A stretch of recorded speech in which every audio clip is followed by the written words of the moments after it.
देखिए ये वाला क्वेश्चन टेबल पे लटकने वाला क्वेश्चन है, चेन अगर टेबल पे लटकी हुई है, ठीक है ना। एक वैसा क्वेश्चन आप ध्यान से समझो, इससे इससे ऐसे ऐसे क्वेश्चन और हो जाएंगे आपके। सुनो, एक टेबल है ये वाली, table is given like this, ठीक है।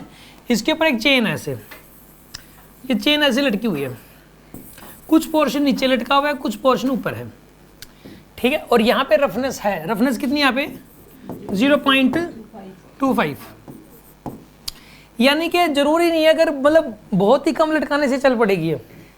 अगर ये स्मूथ सरफेस होता तो जो बिल्कुल थोड़ा सा लटका देते तो भी चल पड़ती है। अब यहाँ पे रफनेस है तो ऐसा नहीं है कि भाई मतलब ये चल ही पड़ेगी, इसको अच्छा खासा लटकाना पड़ेगा आपको तब चलेगी ये, ठीक है। कितना लटकाना पड़ेगा ये पूछा इसने, कितना maximum fraction of the length of the chain that can hang over the one edge of the, मतलब ये कितना ज़्यादा से ज़्यादा लटका सकते हैं, उससे ज़्यादा लटका देंगे स्लाइड हो जाएगी। बिना स्लाइड किए इसको, बिना ताकि चेन गिरे भी ना, हम चाहते हैं इस टेबल से चेन गिरे ना, तो हम ज़्यादा से ज़्यादा कितना लटका सकते हैं इसको, ठीक है ना। बस वही है, इसको इम्पेंडिंग रेस्ट में ला दो, मतलब just at the verge of moving, चलने की कगार पर ला दो। कुछ ऐसा कर दो कि जो ये mg लगेगा ये एग्जैक्टली किसके बराबर हो जाए, fs मैक्स के बराबर हो जाए, बस उतनी लेंथ ज़्यादा से ज़्यादा आप लटका सकते हो।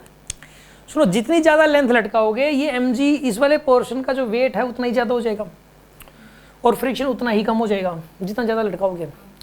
तो हमें ज़्यादा से ज़्यादा लटकाना है, तो ज़्यादा से ज़्यादा तभी वो लेंथ निकालनी है कि जो ज़्यादा से ज़्यादा लटक सकती है।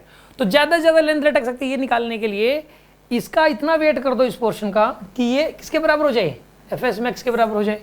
आप एक काम करो, ये लेंथ अगर x है तो ये लेंथ कितनी हो जाएगी बोलो, l-x।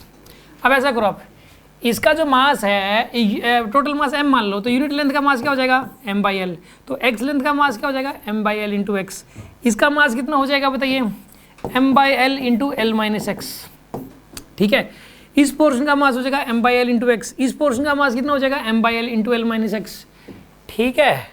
तो अब ये समझो यार, यहाँ पर एक तो ब्लॉक ये वाला है, एक ब्लॉक ऐसे लटकिंग, तो यहाँ पे इसका जो मास है वो कितना है बताइए, m/l इंटू x, और इसका मास कितना है बोलो, m/l इंटू l-x, ये हो जाएगा। अब नीचे लगेगा इसके ऊपर mg, ठीक है ना, यानी mgx/l लगेगा फोर्स, इधर लगेगा इसके ऊपर friction force, friction fs max कितना लगेगा बताइए, mu into N, mu into N, N इतना हो जाएगा, इसको भी जी से कर दो बस, mg इंटू में l-x डिवाइड बाई l, ये fs मैक्स हो जाएगा। अब आप इसको और इसको इक्वेट कर दो, आंसर आ जाएगा आपके पास, ठीक है। यहाँ पे इसके अंदर जो है, यहाँ पर ऐसा करो, ऐसा करो आप, ये जो नीचे है ना mgx/l को इक्वेट कर दो किसके साथ बोलो, fs मैक्स के साथ। fs मैक्स कितना है बोलो, mu mg into l-x divide by l के बराबर।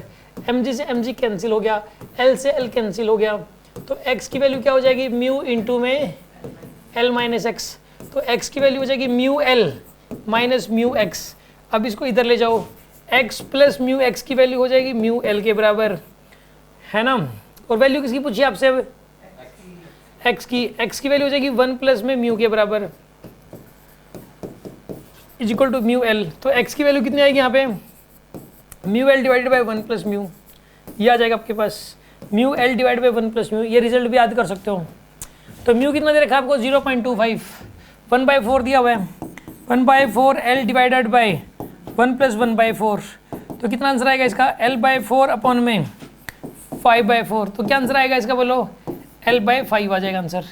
आंसर आएगा l/5, l/5 होता है 20%, ठीक है। 5वां हिस्सा बोल दो चाहे 20% बोल दो।